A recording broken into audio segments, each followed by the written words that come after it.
Sandy, that third quarter was kind of what did it in for you guys. Just what happened there? Yeah, they came out and executed, and we didn't. And we didn't have enough fight there. And I mean, to score 6 points, it's not what we're about, but we struggled to score in that second half here. Their switching bothered us. And I think we went away from probably what worked in the first half. But for me, it's not the offense, the defense. I just think we have to get a little bit tougher and a little bit more urgency in what we're giving up there. And yeah, disappointing effort overall. And then Sabrina, what were they doing in the second half to like limit you then compared to the first half? Yeah, I mean, some trapping, some switching, trying to deny everywhere. I mean, in turn, I think just our turnovers led to easy baskets for them, and then they were able to set up their defense. And, we weren't able to just get out and transition and run like we did in the first half, which is just tough when, there's people flying out. Obviously, their length, they're a great defensive team. And so I think just continuing to kind of keep us on our heels and not on our front foot turned into that third and fourth quarter for us. Hey, Sandy. Any word on Izzy yet? No, she's getting some imaging done, so until we don't really know. And then you're thinking about the quick turnaround and the schedule that you guys have upcoming and now potentially down to front court players. What are some things that you could do as a team? Yeah, good point. Um, at least Vegas a little bit smaller, that helps. But look, if someone's in and out, next person up, and Niara, obviously, she's just got to keep pushing through, and KB, and Leo doesn't usually play like that. That's just a tough game. It's a tough one all around. We just didn't play well in that second half. So I don't know until I know. I haven't got a plan, to be quite honest. Sandy, I'm curious about the rotations, especially when the offense was really hard to come by in the third quarter. Maureen didn't come back out until the fourth. Yeah, I mean, we went with Beck. Sabrina was rolling there a little bit. It was more we needed big players, so we kept a big lineup. Right. And But Marine only had one shot, so even though we were trying to get her into the action, so I don't know if she was going to help.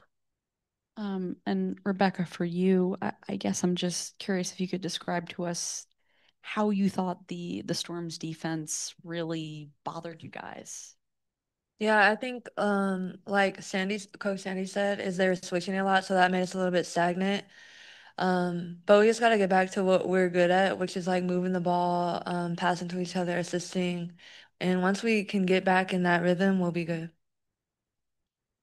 Hi, everybody. For Sandy, what's the team that switches as much as Seattle? Is it something where you sort of like want the group to sort of speed us, be like half a beat quicker to sort of like adjust for that? Like, how do you think would be the best way to sort of counteract the defense like Yeah, that? we got to move the ball.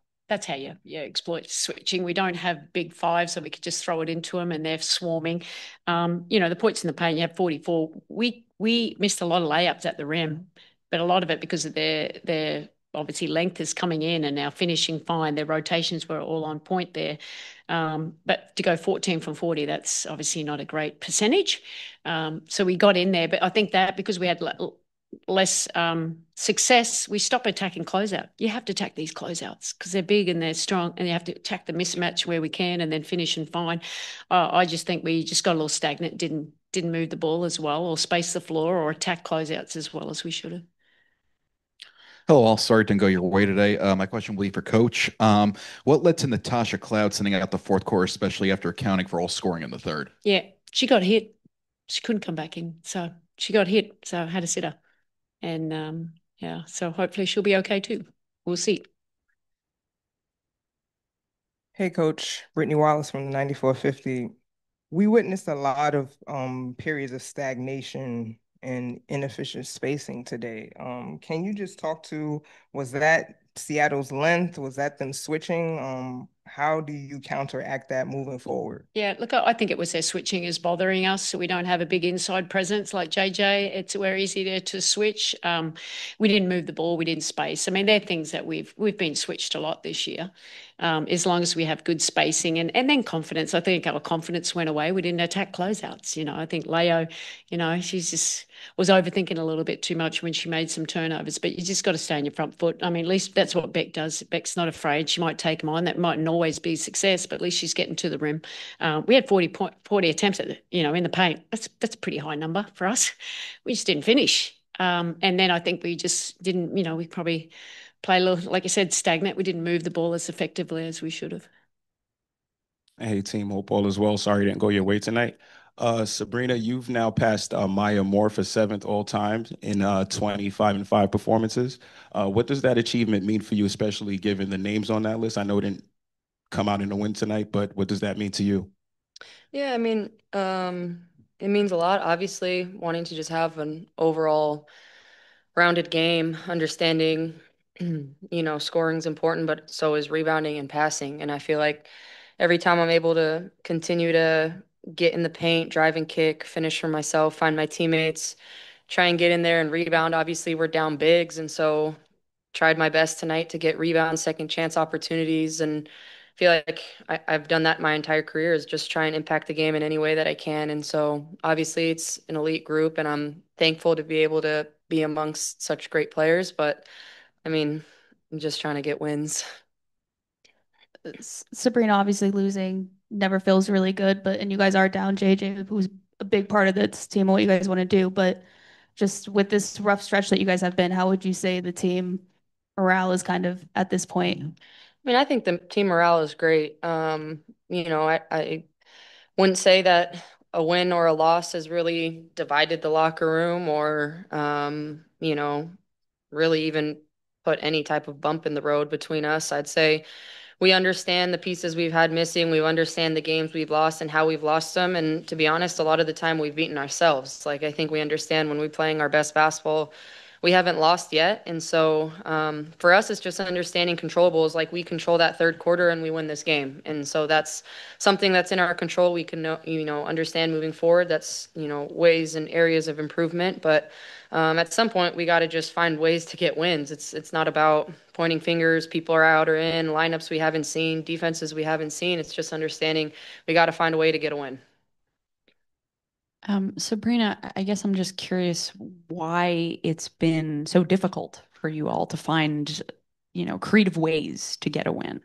Because we've been down 3 starters in the last Seattle game and then 2 starters for all these entire games. Like, these are huge pieces of offenses and there's no way around it. You can say that it doesn't affect the team or you just the next man up. But at the end of the day, we're missing our Finals MVP. We're missing Leo for all these games. It's hard. Like, people have to step up in positions and play. And there's great teams in this league. It's not just going to be easy when you're down that many starters to just show up and we win because we're the New York Liberty. Like, you're going to have to find a way to win and dig really deep. And, it's been tough. We just haven't been able to really catch a break, I feel like. And we'd rather see this adversity early on in the year and be able to hit the ground running when it really matters most. But, we're going to be just fine. We'll finish on Zoom with Michael. Yeah, thank you. Coach, this is for you, and it's a little bit following what you guys have been talking about. If you look at the league right now, you got about 7 teams all grouped within like 6 to 8 or 9 losses. Is this also a matter of just how difficult trying to win any game in the league is, let alone if you have, like you said, 2 or 3 starters hurt or away? It just seems to me like it can be very difficult to gain momentum sometimes in the league now. Yeah, no, I think that's accurate. I think we have expansion, teams moved around. I think that's great for the league. There's more parity. You see LA, we had to fight hard, and next night they can go beat another really good team that's had success against the top ones. That's great for the league. We are down, and that's why we're not panicking. We are down 2 of our key players, and that's a part of it. And with how we built. So, we just got to get JJ back and then try and build some continuity and some chemistry from there. In the meantime, we got to find ways to win. And we didn't play at our best today. We're our own worst enemy at times and continue to learn. But I think the league, every team is different how they play. It's not like everyone's playing 5 out. I mean, tonight it was a post up. Last game, everyone just plays to the strengths of what they feel they can exploit the opposition team. So it's fun. I mean, that's part of the chess game, isn't it?